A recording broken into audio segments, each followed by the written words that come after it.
গতিকে কৃষ্ণৰ নাম অমৃত যদি পান কৰোঁতে আমাৰ জিভাই তৃপ্তি পালে, এই জিভাই কি হয়, সেইখন জিভাই কেতিয়াও অশ্লীল ভাষা নকয়। যিজন আমি প্ৰত্যেক যাৰ সন্তানে যদি ঈশ্বৰ কৃষ্ণৰ নাম গাওঁ, তেনেহ'লে আমাৰ এইখন জিভাই অশ্লীল ভাষা কেতিয়াও নকয়।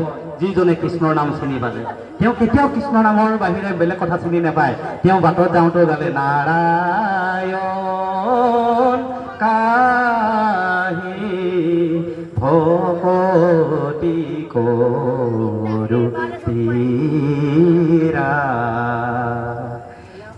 হে নাৰায়ণ, আমি কেনেকৈ তোমাক ভকতি কৰোঁ এই বুলি এই জিভাইৰে গাই পেলাব।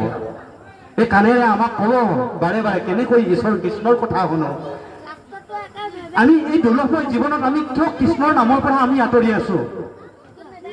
আমি এই কৃষ্ণৰ নামৰ পৰা আঁতৰি থকাৰ কাৰণে আজি আমাৰ সন্তান, প্ৰতিজন সন্তান, আজি ভাবক এই যে বাইক ষ্টাৰ্ট কৰি ঘূৰি ফুৰিছে, এই সন্তানটোলৈ এবাৰ ভাবক আমাৰ এই সন্তান কলৈ গৈছে?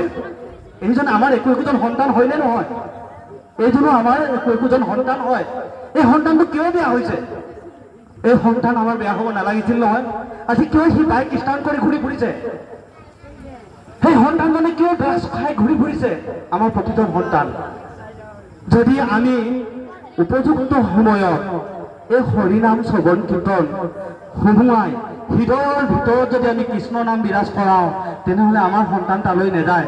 আজি প্ৰত্যেকজন ভীষ্মৰূপী পিতৃয়ে কান্দি আছে, মোৰ সন্তানে আজি বেয়া হ'ল।